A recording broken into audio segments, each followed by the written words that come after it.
جب کسی کے پاس ملنے یا کچھ کہنے جاؤ اور اس کو کسی کام کی وجہ سے فرصت نہ ہو، مثلا قرآن مجید کی تلاوت کر رہا ہے یا وظیفہ پڑھ رہا ہے یا قصداً مقام خلوت میں بیٹھا کچھ لکھ رہا ہے، یہ سونے کے لیے آمادہ ہے، یا قرائن سے اور کوئی ایسی حالت معلوم ہو جس سے غالباً اس شخص کی طرف متوجہ ہونے سے اس کا حرج ہوگا یا اس کو گرانی و پریشانی ہوگی، ایسے وقت میں اس سے کلام و سلام مت کرو، بلکہ یا تو چلے جاؤ، اور اگر بہت ہی ضرورت کی بات ہو تو مخاطب سے پہلے پوچھ لو کہ میں کچھ ضروری کام سے آیا ہوں، کہنا چاہتا ہوں، پھر جب اجازت دے دے تو اس کے بعد کہہ دو، اس سے تنگی نہیں ہوتی۔ یا پھر فرصت کا انتظار کرو، جب اس کو فارغ دیکھو اس سے مل لو۔ دیکھیے اس میں کتنی بہترین تعلیم بتائی ہے۔ عام طور پر ہم کسی کے پاس جاتے ہیں تو سوچتے ہیں جب آئے ہیں تو اب کہہ کر ہی جائیں گے، نہیں، ایسا ہرگز نہیں، اس کی رعایت کرو۔ وہ آدمی سکون کے ساتھ ذات حق کی طرف متوجہ ہے، مثلا قرآن پاک کی تلاوت کر رہا ہے۔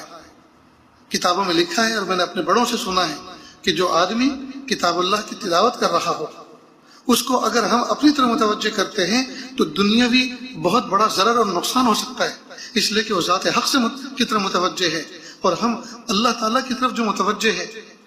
اس کو اپنی طرف متوجہ کر رہے ہیں اللہ سے ہٹا کر، یہ تو بہت بڑی گستاخی اور جرت کی بات ہے۔ مثلا کوئی کسی بڑے افسر سے بات کر رہا ہو اور آپ اس کا ہاتھ پکڑ کے اپنی طرف متوجہ کریں، کھینچیں، تو وہ فوراً کہے گا کہ کچھ ہوش ہے کہ نہیں، میں کس سے بات کر رہا ہوں۔ اور اول تو یہ کہ وہ افسر جو بیٹھا ہوا ہے وہی خبر لے لے گا کہ تمہاری مجال کیا ہوئی کہ جو مجھ سے بات کر رہا ہے تم اس کو مجھ سے ہٹا کر اپنی طرف متوجہ کر رہے ہو سکتا ہے وہ کوئی سزا بھی دلوا دے۔ تو اسی طرح جو آدمی قرآن پاک کی تلاوت کر رہا ہے، ذکر کر رہا ہے، تو اس کو ڈسٹرب مت کرو، اس کو اپنی طرف متوجہ مت کرو۔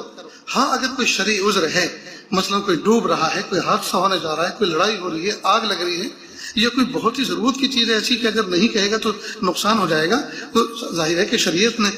اس کے احکام پھر الگ بنائے ہیں، تو اس موقع پر فوراً کہے کہ السلام علیکم، مجھے ضروری بات یہ آج کرنی ہے، اور کہہ دے۔ لیکن یہ نہ سوچے کہ جب میں کسی کے پاس جا رہا ہوں تو بس اس سے بات کر کے ہی آؤں گا، ایسا ہرگز نہ سوچے۔ دیکھ رہے مصروف ہے، بالکل اس وقت ڈسٹرب نہ کریں، ایک طرف ہو جائیں، انتظار کریں، باہر بیٹھ کے انتظار کریں، جو فارغ ہو کے باہر نکلیں گے تو اس وقت بات کر لیں۔